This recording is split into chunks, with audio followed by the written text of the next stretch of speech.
Hello guys, ito na naman tayo. Ito na nga pala yung pagpapakain natin sa alimango. Ayan o. Dinagdagan na rin natin ng tahong at isdang dalagang bukid. Yan si Boss Alfred at si Boss Elvin. Si Boss Alfred yung naka-black, si Boss Elvin yung naka-kulay pink. Yan o. Yan si Tanggol, yung alaga namin na isa na lang galamay pero buhay na buhay pa rin. Yan sa Batang Quiapo yan. Pinangalanan namin o. Lakas pa rin kumain. Yan. Pagkain niya ay dalagang bukid para mabilis niyang malunok kasi wala na siyang panghawak eh. Ang galamay niya wala na, isa lang natira. Yan. Habang nakaagad si kulit. Yan. Second bite. Lamon. Yan guys. Ganyan lang pagpakain sa alimango. Abot nyo lang ng pansipit para hindi kayo makagat kasi medyo masakit ang kagat ng alimango. Huwag nyo na subukang makagat. Yan o. Habang kaagad siya, ukala mo. Yan, kinain niya na. Yan. Ganyan lang guys. Paborito nila yan, yung isdang dalagang bukid. Pero pwede rin natin silang pakainin ng tamban. Yan. Pag sa shell naman, napakain natin ay tahong, mas madalas. Tapos yung shell na puti. Yan guys. Excited na kumain yung mga yan. Yan. Ganyan guys. Dapat malinis din ang papakain natin. Yan o. Habang na siya. Yun. Dinakma na niya. Yan guys. Sa mga gusto makatuto ng pag-alaga ng alimango guys, PM nyo lang kami ng mga partner ko sa ating page Farming Crayfish Pan at sa aking Facebook Raden de la Sala Sadicon and Elvin Dungon and Alfred Solis. Yan sa Facebook. Yan guys oh, abang na siya oh. Yan. May available na rin tayong alimango guys sa mga gustong mag-order. PM lang kayo guys, at sa mga gusto din magpaluto, may available na rin tayo guys. Kung gusto nyo, luto na bago i-deliver sa inyo. PM lang kayo kung ilang kilo, tapos kung anong luto ng alimango ang gusto nyo. Lulutuin natin yan. At crayfish. Yan guys.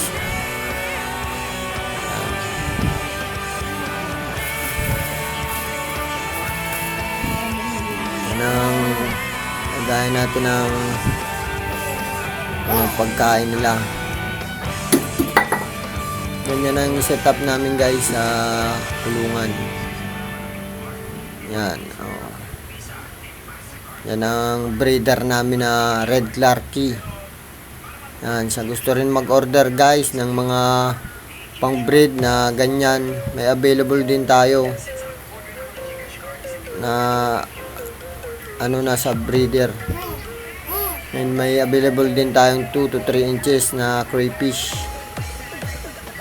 blue crayfish, blue lines taguro. Yan.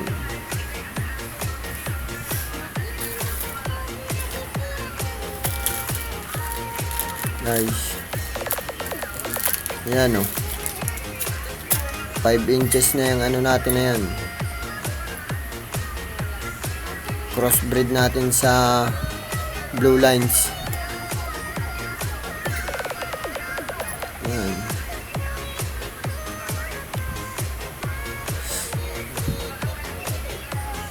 Ganyan lang guys, sa mga gusto gustong makatuto rin sa pag-aalaga ng crayfish, PM lang kayo guys at sasagutin natin yung mga katanungan nyo. Sa mga supporter natin dyan na nag-PPM na newbies na nag-aalaga ngayon, more crayfish sa inyo guys. Ganyan ang pagsimula guys. Mga limango natin, yan, mga naka ano na sila, may tig-isa na silang kinakain.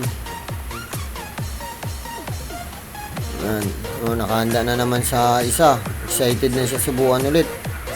May ano ba siya, yan ang alaga natin na blue lines, Taguro line, yan 6 inches, yan available na yan guys sa gusto ng ganyan talaga na breeder, hybrid breeder ng R farming. Yan guys, PM lang guys sa amin. Yan ang mga crayfish natin na 2 to 3 inches. Yan, yan sila guys, nakatago pa sila, pero pag binigyan na natin sila ng pagkain, maglalabasan na yan. Yan ang fish pond natin guys. Yan, ganyan lang guys, magagawa lang kayo ng medyo maliit na hides para taguan nila. Yan, mga DIY hides yan. Meron din tayong mga PVC.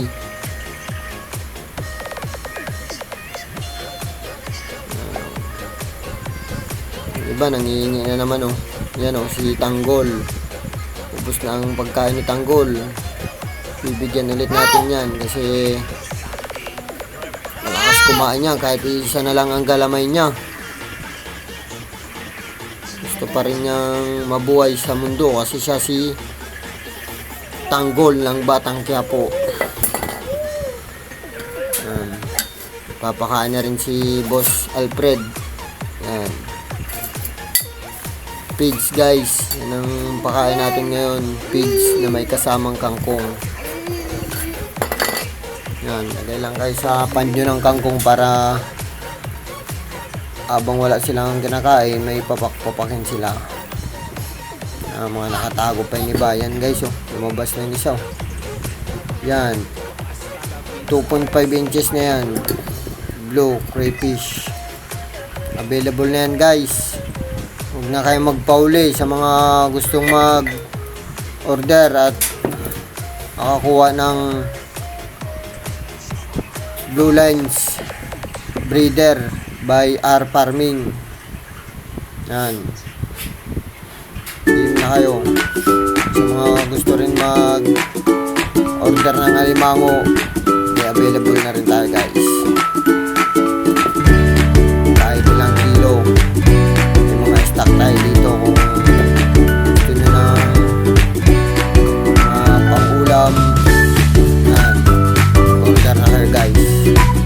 Or kung gusto nyo ng luto na, at kung ilang bilao, per bilao tayo guys. Maraming salamat sa mga patuloy na sumusuporta at sa mga bagong followers natin dyan. Maraming salamat guys.